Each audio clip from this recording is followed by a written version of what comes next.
Good morning all of you. आज हम बंगाल तथा पूर्वी भारत में होने वाले जनजातीय विद्रोह के बारे में पढ़ेंगे।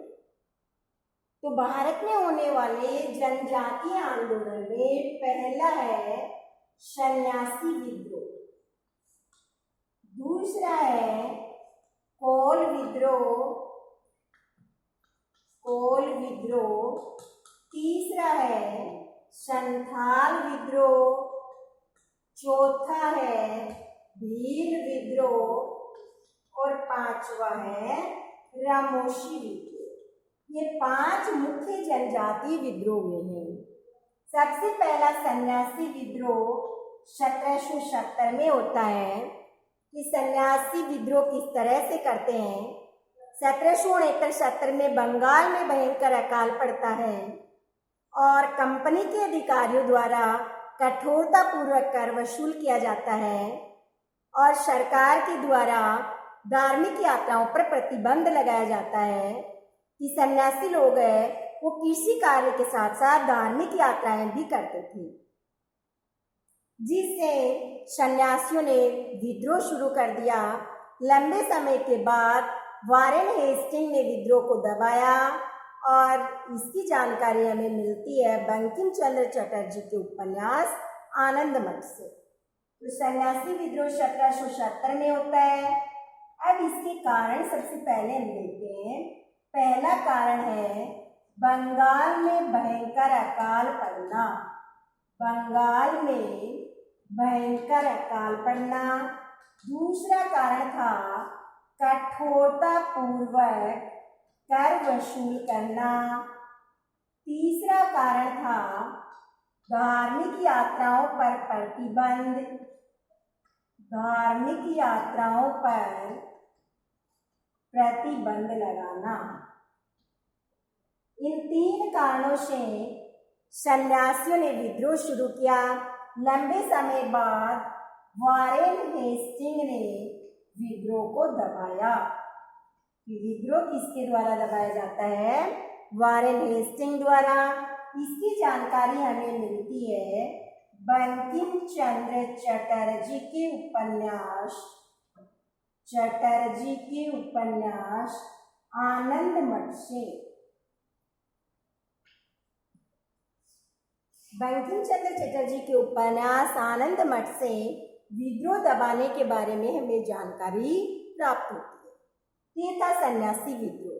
इसके बाद दूसरा आता है कोल विद्रोह। कोल विद्रोह के मुख्य कारण हम देखते हैं। पहला कारण है कोल विद्रोह का अंग्रेजी प्रशासन की जटिलता। अंग्रेजी प्रशासन की जटिलता। दूसरा कारण है कठोरता पूर्वक कर वसूलना। कठोरता पूर्वक कर वसूलना। और तीसरा कारण है स्थानीय शासक वर्ग का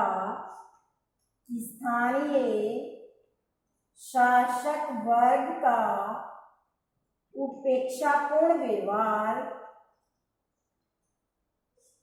इन सब कारणों से कोल जनजाति के द्वारा विद्रोह किया जाता है। लेकिन ये विद्रोह है वो 1831 में उग्र रूप धारण कर लेता है, जब इनके मुखिया मुंडो की भूमि इनसे छीन करके बाहरी लोगों को दे दी जाती है। विद्रोह है कोल विद्रोह रूप धारण करता है 1831 में, जब इनके मुखिया मुंडो की भूमि इनसे छीन करके बाहरी लोगों को दे दी जाती है, तो ये विद्रोह रूप धारण कर लेता है। कोल विद्रोह का प्रसार है वो होता है रांची, सिंहभूम, हजारीबाग, प्लामाऊ आदि क्षेत्रों में कोल विद्रोह शुरू होता है और सैन्य बल के द्वारा इस विद्रोह को दबा दिया जाता है। इसके बाद आता है संथाल विद्रोह। संथाल विद्रोह किस तरह से होता है? सबसे पहले हम देखते हैं संथाल विद्रोह के कारण। पहला कारण था भूमिकर अधिकारियों का दुर्व्यवहार। भूमिकर अधिकारियों का दुर्व्यवहार।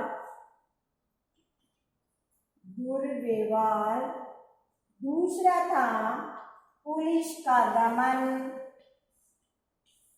और तीसरा था जमींदारों व साहूकारों द्वारा जबरदस्ती वसूली। जमींदारों व साहूकारों द्वारा जबरदस्ती वसूली। ये तीन मुख्य कारण थे संथाल विद्रोह के।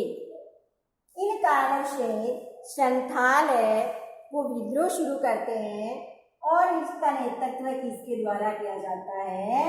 सिद्धू व कान्हू। दो भाई थे, सिद्धू और कान्हू, इनके द्वारा संथाल विद्रोह किया जाता है।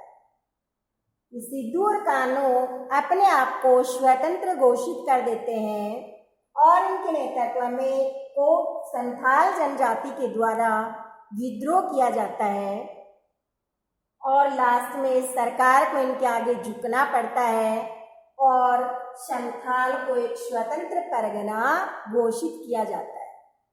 ये था संथाल विद्रोह। इसके बाद आता है भील विद्रोह। भील विद्रोह है, भील पश्चिमी तट के खानदेश इलाके में रहने वाली जनजाति है और भीलों ने 1817 से 19, 1825 और 1833 में विद्रोह किया। भीलों के विद्रोह का नेतृत्व किया था सरदार सेवाराम ने। सरदार सेवाराम के नेतृत्व में भीलों ने विद्रोह किया और भीलों ने विद्रोह किस कारण से किया था कि भील अंग्रेजी प्रशासन से रुष्ट थे। अंग्रेजी प्रशासन के उपेक्षापूर्ण व्यवहार के कारण, अंग्रेजी प्रशासन की जटिलता के कारण भील अपने पहले के महाराजा थे बहारमल को पुनः शासक के रूप में नियुक्त करने हेतु इन्होंने विद्रोह किया था, लेकिन सैन्य बल के द्वारा ये विद्रोह भी दबा दिया जाता है। इसके बाद आता है रमोशी विद्रोह। रमोशी जनजाति है, वो पश्चिमी घाट की रहने वाली जनजाति है। रमोशी जनजाति के द्वारा अंग्रेजी प्रशासन और अंग्रेजी प्रशासन पद्धति के प्रति विरोध पैदा किया जाता है और रमोशी जनजाति है वो विद्रोह शुरू करती है। इनके विद्रोह के कारण क्या है? अंग्रेजी शासन और अंग्रेजी शासन पद्धति। अंग्रेजी शासन पद्धति, इनके कारण रमोशी जनजाति है वो विद्रोह करती है और इस विद्रोह का नेतृत्व किया जाता है, नेतृत्व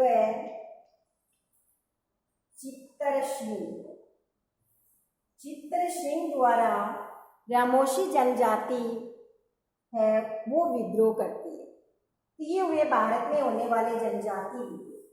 अब हम देखते हैं राजस्थान में होने वाले राजस्थान के जनजातीय आंदोलन।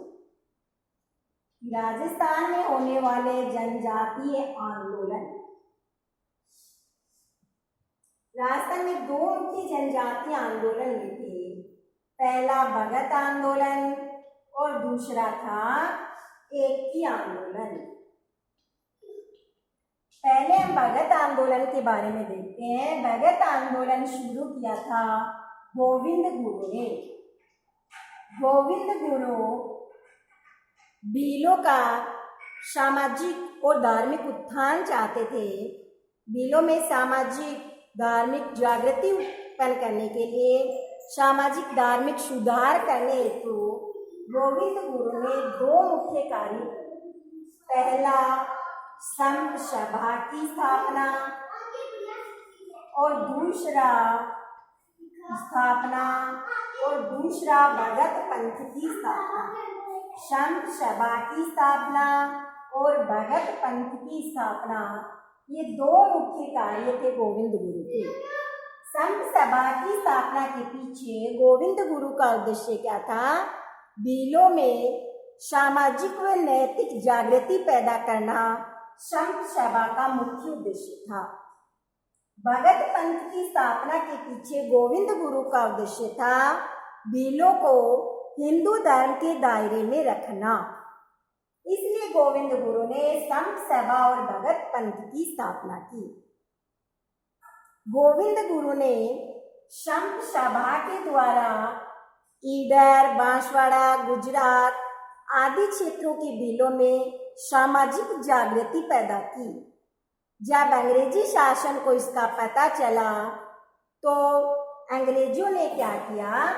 सबसे पहले अंग्रेजी शासन ने भीलों के जो अधिकार थे, मूलभूत अधिकार, वो बंद किए, समाप्त किए। गोविंद गुरु द्वारा भगत आंदोलन शुरू किया गया था। संत सभा के द्वारा भीलों में सामाजिक जागृति पैदा की और अंग्रेजी शासन जब इससे सशंकित हो उठा तो अंग्रेजी शासन ने सबसे पहले भगत पंथ छोड़ने हेतु विवश किया। भीलों को भगत पंथ छोड़ने के लिए विवश किया। भगत आंदोलन के जो कारण थे या इसके मुख्य उद्देश्य थे कि भगत आंदोलन क्यों शुरू हुआ था? पहला कारण था कि अंग्रेजी शासन ने भीलों से भगत पंथ छोड़ने हेतु भीलों को विवश किया। और दूसरा कारण क्या था कि अंग्रेज है वो भीलों से बेकार कृषि कार्य करने के लिए बाध्य किया। बेकार कृषि कार्य करने हेतु बाध्य किया गया। और तीसरा कार्य किया गया कि भीलों के जो मूलभूत अधिकार थे उनको छीन लिया गया। भीलों के मूलभूत अधिकारों को छीनना। ये भगत आंदोलन के तीन मुख्य कारण थे। भीलों को भगत पंथ छोड़ने के लिए विवश करना, भीलों से बेकार कृषि कार्य करवाने हेतु भीलों को बाध्य करना और भीलों के मूलभूत अधिकारों को छीनना। इसके कारण गोविंद गुरु ने आंदोलन शुरू किया। गोविंद गुरु के नेतृत्व में भगत आंदोलन शुरू हुआ। अप्रैल 1913 में क्या होता है कि डूंगरपुर पुलिस के द्वारा गोविंद गुरु को गिरफ्तार कर लिया जाता है, लेकिन बाद में इनको रिहा कर देते हैं। इसके बाद अक्टूबर 1913 में गोविंद गुरु भीलों को मानगढ़ पहाड़ी पर एकत्र होने का संदेश देता है। सभी भील मानगढ़ पहाड़ी पर हथियारों सहित एकत्र होते हैं। भीलों की एकता से अंग्रेजी शासन है वो भयभीत हो जाता है और सेना को भेजता है।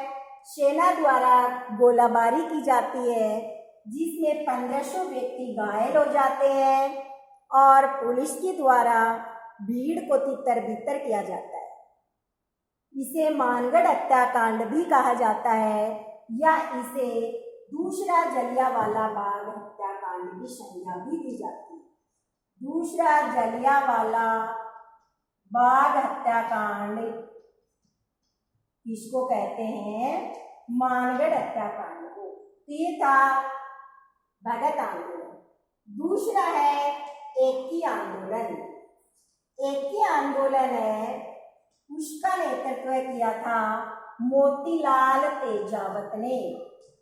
मोतीलाल तेजावत ने भील और गरासिया दोनों जनजाति मिलकर अपने महाराणा को पत्र लिखती है अंग्रेजी शासन की जटिलताओं के बारे में, लेकिन महाराणा द्वारा कोई कार्रवाई नहीं की जाती है, तब मोतीलाल तेजावत के नेतृत्व में भील और गिरासिया मिलकर के एक ही आंदोलन शुरू करते हैं, लेकिन फिर सेना के द्वारा इसे दबा दिया जाता है। धन्यवाद।